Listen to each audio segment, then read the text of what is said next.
নমস্কার দর্শকবিন্দু, বাংলার আবাস যোজনা প্রকল্পের ফাইনাল লিস্ট প্রকাশিত হয়ে গেছেন। যাদের বাংলার আবাস যোজনা প্রকল্পের লিস্ট প্রকাশিত হয়ে গেছেন, এতে নাম রয়েছে, তারাই কিন্তু বাড়ি পাবেন। আপনাদের জেলাভিত্তিক লিস্ট প্রকাশিত হয়ে গেছেন, জেলা থেকে ব্লক, ব্লক থেকে আপনাদের গ্রাম পঞ্চায়েতে এই লিস্ট প্রকাশিত হয়ে গেছেন। আপনি যদি একজন যোগ্য ব্যক্তি হয়ে থাকেন, এখন পর্যন্ত যদি আপনার লিস্টে নাম না এসে থাকেন বা আপনি ভাবছেন কিভাবে চেক করবেন, যেটা আপনাদের জেলাভিত্তিক লিস্ট প্রকাশিত হয়ে গেছেন, কিভাবে আপনারা চেক করবেন এই লিস্ট, আপনার নাম রয়েছে নাকি, সমস্ত কিছুটা আমরা জানিয়ে দেবো স্টেপ বাই স্টেপ। আপনারা কিভাবে আপনার জেলার লিস্ট দেখবেন, জেলা থেকে ব্লক, ব্লক থেকে গ্রাম পঞ্চায়েতে, যেটা লিস্ট প্রকাশিত হয়ে গেছেন, যাদের নাম রয়েছে এই লিস্টে তারাই কিন্তু বাড়ি পেতে চলেছেন।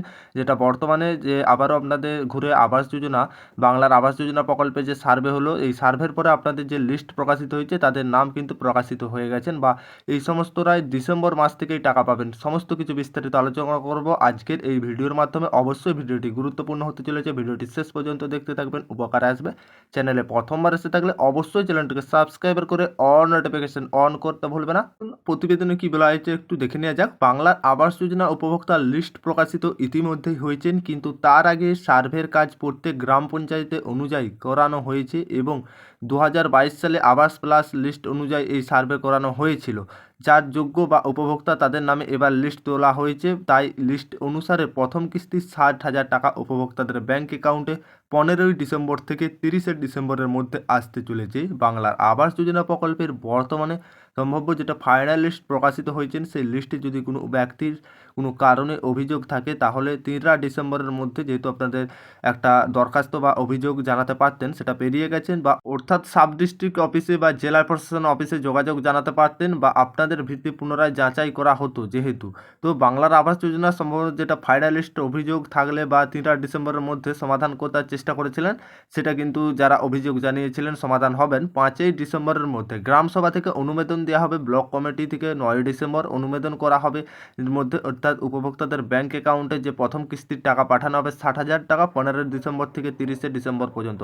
আর আপনারা আপনাদের জেলাতে কীভাবে সার্চ করবেন, আমরা এখানে দেখাচ্ছি হুগলি জেলার, এখানে যে কোনো ব্রাউজারে এসে হুগলি ডিস্ট্রিক্ট লিখেছি, বা হুগলি ডিস্ট্রিক্ট লেখার সঙ্গে সঙ্গে এরকম হুগলি জেলার ওয়েবসাইটে প্রবেশ করব, বা এরকম ইন্টারফেস ওপেন হবে। আপনারাও যেহেতু হুগলি জেলার ওয়েবসাইটে ঢুকবেন, ঠিক এইভাবে আপনাদের সামনে ইন্টারফেসটা যেহেতু দেখাবে, বা আপনারা নিচের দিকে কল করবেন, নিচের দিকে কল করার পরে এখানে আপনারা যেহেতু নোটিশ যেটি রয়েছে, বা নিচের দিকে কল করবেন, এরকম আপনাদের সামনে যেহেতু নোটিশ বোর্ড বলে লেখা রয়েছে না, এতে যেহেতু যে আপনাদের জেলাভিত্তিক লিস্ট বেরিয়েছে, সেই নোটিশ গ্রাম পঞ্চায়েতের যে লিস্ট এখানে দেখতে পাচ্ছেন, গ্রাম পঞ্চায়েত লেখা রয়েছে, এইভাবে আপনারা লিস্টটা দেখবেন। কিভাবে দেখবেন, আপনার গ্রাম পঞ্চায়েতের যেহেতু হুগলি জেলা ব্লক, ব্লক থেকে গ্রাম পঞ্চায়েতে, বা এখানে মোর বলে অপশানটি যেটি রয়েছে, এতে ক্লিক করবেন, ভিউ মোর বলে, যেহেতু ভিউ মোরে ক্লিক করবেন, আপনাদের সামনে আবারও ইন্টারফেসটা ওপেন হবে। ওপেন হবার পরে আপনাদের যে নোটিশটা বা গ্রাম পঞ্চায়েতে যে সমস্ত লিস্টগুলো বেরিয়েছে এই জেলায় বা হুগলি জেলায়, সেই লিস্টগুলো দেখাচ্ছে। দেখুন এই লিস্টগুলো বেরিয়েছে, কীভাবে ডাউনলোড করবেন, এই যে এখানে দেখতে পাচ্ছেন, যেহেতু আপনাদের ফাইল